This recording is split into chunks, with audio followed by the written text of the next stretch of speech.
मिले खाक में अहले शाह कैसे कैसे, जमी खा गई नौजवान कैसे कैसे, अजल ने न छोड़ा किसरा न दारा, उसी से सिकंदर सा फाते भी दिहारा, हर एक लेके क्या क्या हसत सुधारा, परा रह गया यही ठाट सारा। ফরিদপুরেও বহুত ঐতিহ্য আছে, এখনো শুধু ঐতিহ্য রয়ে গেছে, মানুষ নাই, মালিক নাই। कभी आगे बोले बचपन में तुझे बरसों खिलाया, जवानी ने मजनू बनाया, बुढ़ा पे आके फिर क्या क्या सिताया, अजल तेरा कर देगी बिल्कुल सफाया, तुझे दुल्हन के रहो सबसे आला, हो जीनत निराली हो फैशन निराला, यूं ही जिया करता है क्या मरने वाला, तुझे हुस्न जाहिर में धोखे में डाला, जगह जी लगाने का दुनिया नहीं है, ये इबरत की जहाँ है तमाशा नहीं है। अफा हसिब तुम अन्नमा खलकनाकुम अबस व अन्नकुम इलैना ला तुरजाउन।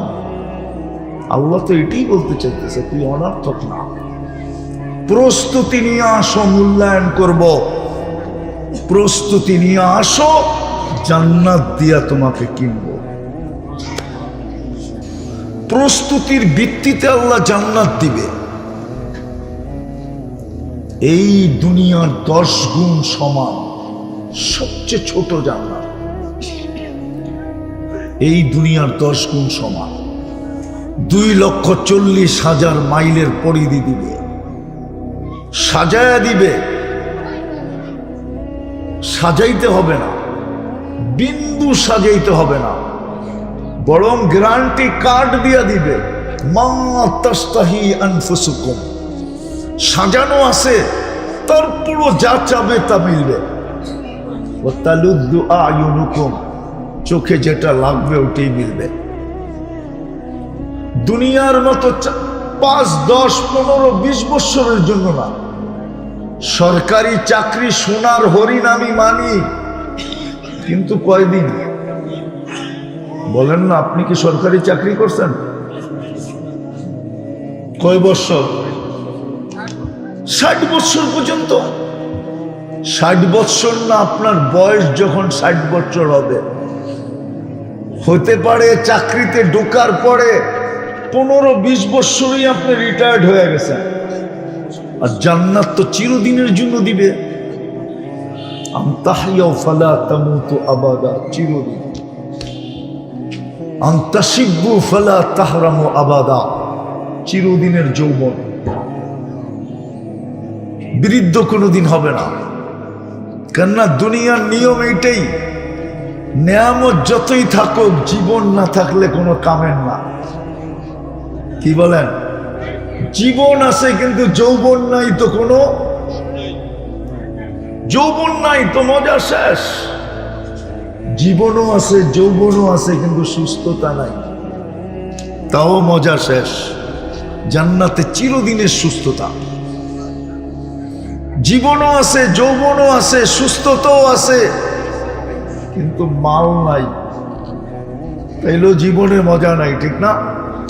জান্নাতে চতুর্থ, আনতানামু ফালা তাইয়াসু আবাদা, চিরদিন নিয়ামত বাড়বে, কোনোদিন কমবে না,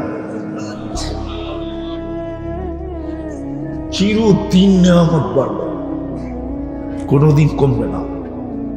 আর এই দুনিয়ার পচা মাটি, জান্নাতের মাটি তো মুস্ক, জান্নাতের ঘাস তো হলো জাফরান, জান্নাতের বিল্ডিং তো হলো সোনা রূপার ইট দিয়া, এক এক তালার দূরত্ব জমিন থেকে আকাশ পর্যন্ত। এক এক তালা আপনি ভাববেন ছাদে যাব কি করে, ঠিক না? সুপার লিফট লাগানো আছে, মন দিয়া চলবে, হাত দিয়া চলবে না। দুনিয়াতে কত সোসাইটি আছে জানেন? বাংলাদেশে কয়টা সোসাইটি আছে বলেন? উন্নত সোসাইটি বাংলাদেশে কয়টা আছে বলেন তো? 2-4টা, গুলশান, বনানী, বারিদারা, ধানমন্ডি, উত্তরা, বসুন্ধরা, এই তো 2-4টা, ঠিক না? 6টা, ঠিক না? এরকম প্রত্যেক দেশে কয়টা করে সোসাইটি আছে উন্নত? জান্নাতে কোটি কোটি সোসাইটি থাকবে উন্নত। একটা তো হাফেজের দেখাইলাম আপনাদেরকে, আপনারও এরকম কোটি কোটি সোসাইটি থাকবে, উন্নত সোসাইটি। জান্নাতের ফার্নিচার তো এই কাঠ লোহা লক্কর দিয়া না, কেননা জান্নাতে তো কোনো কাঠের অস্তিত্বই নেই, লোহা লক্করের অস্তিত্বই নেই। ওইখানের ফার্নিচার হবে তো কি দিয়া হবে? সোনা দিয়া, নাইলে রূপা দিয়া। কেননা জান্নাতে ফল ধরবে সোনার গাছে। কিসের গাছে? আজকে ফল ধরে কিসের গাছে? কাঠের গাছে। কালকে ফল ধরবে সোনার গাছে। হায় হায়, এই জন্যই তো আমাদের যুবকরা ভাবে দুনিয়াতেই সব শেষ। আসলে দুনিয়াতে শেষ না, ওরা ভাবে দুনিয়াতেই সব শেষ। আমরাও ভাবি দুনিয়াতেই বুঝি শেষ। শেষ না। প্রস্তুতি নিলে আল্লাহ বিনিময়ে স্বরূপ জান্নাত দিবে। ডেলি 70 বার কাপড় চেঞ্জ করবে। জান্নাতের কোন জিনিস আল্লাহ কোন সৃষ্টি দিয়া বানাবে না, কুদরত দিয়া বানাবে। ডিজাইন কোন মানুষ করবে না, আল্লাহ কুদরত দিয়া নিজে ডিজাইন করবে। এমনকি জান্নাতের পাক পর্যন্ত আল্লাহ কুদরত দিয়া করবে, কোনো বাবরচি করবে না। জান্নাতের আইটেম কোনো মানুষ বলবে না, আল্লাহ নিজে আইটেম বানাবে কুদরত দিয়া। কুদরত দিয়া আল্লাহ বলে, তোকে বানাইছি কুদরত দিয়া, তোর জান্নাতে সব বানাবো কুদরত দিয়া। এই কাপড় দিয়া জান্নাতের কাপড় হবে না। নূরের থেকে কাপড় সুতা হবে, ওইটার থেকে কাপড় হবে, আর ওটার থেকে পোশাক তৈরি করবেন আল্লাহ কুদরত দিয়া, ডিজাইন করবেন আল্লাহ কুদরত দিয়া। জান্নাতে ময়লা হইলে কোনো ধোয়ার ওয়াশিং মেশিন নাই, ওয়ান ডে ইউজ, ডেলি 70 জোড়া পড়বে। ব্যবহৃত কাপড় রাখার জান্নাতে কোনো আলমারি নাই। আলমারি আছে কিন্তু শোপিস রাখার জন্য আছে, ব্যবহৃত কাপড় রাখার জন্য নাই। ডেলিটা ডেলি শেষ। প্রতিদিন সকালে 70 জোড়া পাঠাবে। মা বোনরা 70 বার লেহেঙ্গা চেঞ্জ করবে। লেহেঙ্গা 3 কিলোমিটার ঘেরের কুচি লাগানো থাকবে। এই যে দেখেন না ঘের, কুচি, 3 কিলোমিটার ঘেরের কুচি লাগানো থাকবে। 120 ফিট লম্বা হবে, চুলটিও 120 ফিট লম্বা হবে। জান্নাতের পুরুষও 120 ফিট লম্বা হবে। পুরুষকে আল্লাহ 10টা শারীরিক গুণ দিবে। দুনিয়ার মা বোনরা যদি জিন্দেগিটাকে গুছায়া যাইতে পারে, প্রস্তুতি নিয়ে যাইতে পারে, তো এদের রূপ দেখা হুরেরা পর্যন্ত আঙ্গুল চাবাবে। এইভাবে আঙ্গুল চাবাবে এদের রূপ দেখা, রূপ।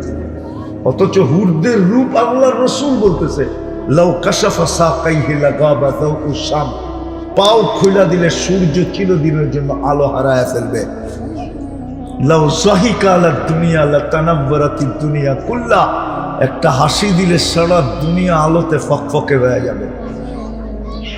ওই হুর দুনিয়ার মা বোনদের রূপ দেখা আঙ্গুল চাবাবে, আঙ্গুল ঈর্ষা করবে, আল্লাহ কি রূপ দিছে। আর দিবে না তো দিবে না কেন? রানী তো, ফার্স্ট লেডি তো, রানী। জান্নাতের হুরেরা, খাদেমরা, মন্ত্রী পরিষদ, প্রত্যেকের জান্নাতে কমসে কম ছোট মন্ত্রী পরিষদ হবে 70,000 ফেরেশতা। কত কত? দেখতে তো আসি, বুঝানোর জন্য বলতেছি, কারোর সাথে আমার বিরোধ বা ক্রিটিসাইজ নাই। সামান্য 2টা থানার কর্তৃত্ব পাওয়ার জন্য সারা দিন রাত এক করে দিয়া দৌড়াইতেছে, ঠিক না? কয় থানা? অথবা 3 থানা, অথবা 1 থানা। অথচ আল্লাহ তো জান্নাত দিতে চাইতেছে, প্রস্তুতির উপরে তো জান্নাত দিতে চাইতেছে। প্রস্তুতি তো সহজ ছিল। আমি 2-4টা দেখাবো, এই উম্মত একটা করলেই তো হইতো। গ্যারান্টি তো ছিল একটার উপরে, এক বিষয়ের উপরে গ্যারান্টি ছিল। নাইলে আল্লাহর রসুল কেন বলবেন? আল্লাহর রসুল নিজের থেকে বলেন নাই, ওমা ইয়ান্তিকু আনিল হাওয়া ইন হুয়া ইল্লা ওয়াহয়ুন ইউহা। আল্লাহ বলছেন, বিদায় বলছেন যে আপনার উম্মতের জন্য প্রস্তুতির জন্য একটাই গ্যারান্টি, একটাই কমপ্লিট। আল্লাহ রসুল বলতেছেন, আউয়ালু মা ইউহাসাবুল আবদ ইয়াউমাল কিয়ামাতি আস-সালাহ। কিয়ামতের দিন সর্বপ্রথম নামাজের হিসাব নিবে। ইদা সালুহা সালুহা সাইরুল আমাল। নামাজ ওকে তো জীবন ওকে। খলাকাল খালকা ওয়া আহসাহুম আদাদ। রফা আস-সামা বিকুদরতিহি বিগাইরি আমাদ। বাসাতাল আরদা বিকুদরতিহি আলা মাইল জামাদ। কসামার রিস্ক ফালা ইয়ানসা মিন খালকিহি আহাদ। ওয়ালাম ইয়াকুন লাহু কুফুয়ান আহাদ।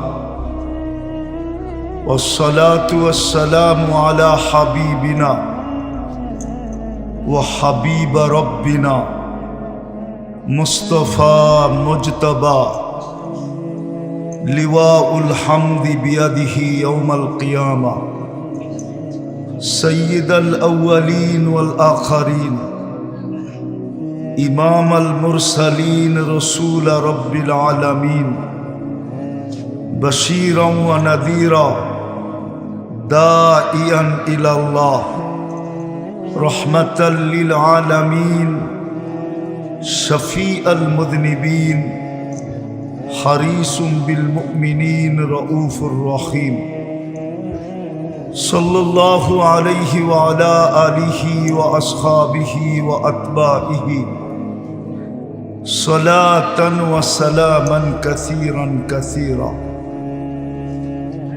আম্মা বা'দু ফাআউযু বিল্লাহি মিনাশ শাইতানির রাজীম। বিসমিল্লাহির রাহমানির রহিম। আফাহাসিবতুম আন্নামা খালাকনাকুম আবাস ওয়া আন্নাকুম ইলাইনা লা তুরজাউন। وقال رسول الله صلى الله عليه وسلم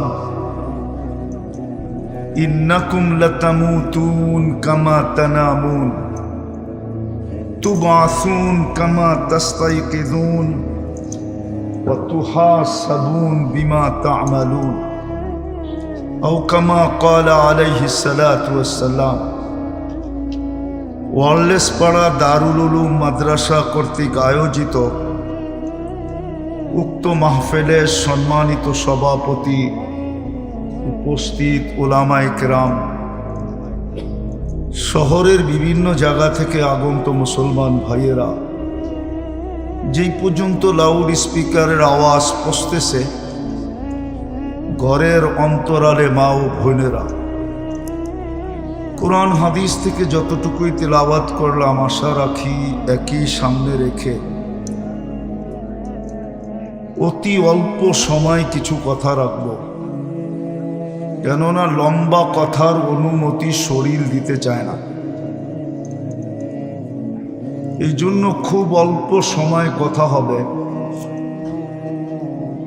আশা রাখি যদি পরিবেশটাকে নীরব রাখা, যেইভাবে কোরআন বলে আনসিতু, এটা কিন্তু কোরআনের শব্দ, পরিবেশটাকে নীরব রেখা। দ্বিতীয় কোরআনের শব্দ হলো ফাস্তামিউ। খুব মনোযোগ দিয়ে যদি শুনি তাহলে অল্প কথাই যথেষ্ট হবে। এটা চিরসত্য। সমগ্র সৃষ্টির যেরকম কোনো পরিণতি নাই, মানুষ কিন্তু এরকম না যে মানুষেরও জীবনের কোনো পরিণতি নাই। পরিণতি বোঝেন? হিসাব কিতাব নাই,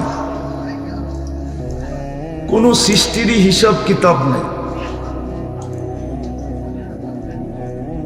কোরআন এই দিকেই ইঙ্গিত দেয়, কুল্লু মান আলাইহা ফান, সব একদিন নিঃশেষ হয়ে যাবে। কিন্তু মানুষ নিঃশেষ হবে না। এই জন্যই কোরআন আমাদেরকে বুঝাইতে চায়, আল্লাহ রসুল আমাদেরকে বুঝাইতে চান, বাধ্য করতে চান না। ইচ্ছা করলে আমাদেরকে বাধ্য করতে পারতেন, আর এটার প্রমাণও আমাদের মাথার উপরে পায়ের নিচে বিদ্যমান। আল্লাহ বুঝাইতে চায়, এত বড় আকাশ যদি আমি খুঁটি ছাড়া দাঁড় করাইতে পারি, তাহলে মানুষ তোমাকেও আমি বাধ্য করতে পারি।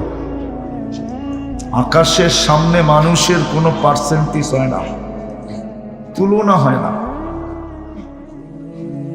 কেননা আকাশ কতটুক লম্বা, কতটুক পাশ, এটা বিজ্ঞানের কাছে কোনো তথ্য নাই, আর ফিতাও নাই যে বিজ্ঞান মাইপা বলবে এতটুক লম্বা, এতটুক পাশ। আজ পর্যন্ত সম্ভব হয় নাই, অদূর ভবিষ্যতেও কোনোদিন সম্ভব হবে না। যে বিশাল আকাশকে আল্লাহ খুঁটি ছাড়া বাধ্য করতে পারেন, এই জন্য এক জায়গায় আল্লাহ আমাদের দৃষ্টি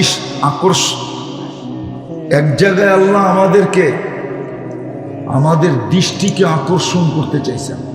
উনজুর ইলাস সামাই ওয়া ইরতিফাইহা, আল্লাহ বলে মাঝে মাঝে আকাশটাকে দেখো আর উচ্চতা দেখো। তারাউনাহু বিগাইরি আমাদ, কোথাও তোমরা খুঁটি পাবে না। বলছে আকাশ যদি তোমাদের বুঝে না আসে তো উনজুর ইলা শামসি ওয়া শুআইহা, সূর্যের দিকে দেখো আর কিরণের দিকে দেখো। বলছে এটাও যদি তোমাদের বুঝে না আসে, তো উনজুর ইলাল বিহারি ওয়া আমওয়াজিহা, সমুদ্র দেখো আর তরঙ্গমালা দেখো। এটাও যদি বুঝে না আসে তো উনজুর ইলাল জিবালি ওয়া ইস্তিকরারিহা, পাহাড় দেখো আর দৃঢ়তা দেখো। বলছে এটাও যদি বুঝে না আসে তো উনজুর ইলাল আরদি ওয়া ইত্তিসাইহা, জমিন দেখো আর প্রশস্ততা দেখো। সবকিছু কিন্তু আল্লাহ বাধ্য করছেন, কিন্তু মানুষকে আল্লাহ বাধ্য করেন নাই। ইচ্ছা করলে করতে পারতেন, আমাদেরকে ইচ্ছা স্বাধীনতা দিছেন। এই জন্য কোরআন আমাদেরকে বুঝাইতে চায়, আল্লাহ রসুল আমাদেরকে বুঝাইতে চায়, বাধ্য করতে চান না। ইচ্ছা করলে পারতেন, নাইলে একটা যুক্তি 24 ঘন্টা আমরা কাটটা ভোগ করি। বলেন, আরে বলেন না। আল্লাহ বললে গুনাহ হবে না, আল্লাহ বললে 40 নেকি মিলবে। আল্লাহ বলার 40 নেকির গাঠি বোঝেন, বান্ডেল বোঝেন, বান্ডেল অনেকগুলো একসাথে একত্রিত করলে কি বলে? আল্লাহ বলার 40 নেকির গাঠি বাকি 40 নেকির গাঠির সমান না। উদাহরণ দিব, 1 মণ তুলা 1 মণ লোহা ওজনে সমান, কিন্তু বান্ডেল কোনটা বড়? কোনটা? আল্লাহ বলার 40 নেকির বান্ডেল এরকম বড় যে মিজানের পাল্লায় জায়গা হবে না। নামটা কার? কে রাখছে? আল্লাহ নিজে নিজের নাম রাখছেন। বিদা আপনি যদি আপনারটা 16 আনা বোঝেন, আল্লাহ কি বোঝে না? এই জন্যই তো এক হাদিসে ইঙ্গিত দিছেন। কথা আবার লম্বাও হয়ে যাবে, লম্বা কথা বলার অনুমতিও আমার নাই। এই জন্যই হাদিসে ইঙ্গিত দিছেন, এক ব্যক্তি কিয়ামতের দিন দেখবে যে 99 দফতর শুধু গুনার গুনাহ। ফাজাইলের কিতাবে আছে। সে তার গুনাহ দেখে আশ্চর্য বোধ করবে, হতাশ হয়ে যাবে, নিরাশা তাকে চতুর্দিক থেকে ঘিরা ফেলবে। তখন আল্লাহ বলবে, ইন্দি লাকা হাসানা, আমার কাছে তোমার একটা নেকি আছে, মাইপা দেখো। তো সে আল্লাহকে বলবে, আল্লাহ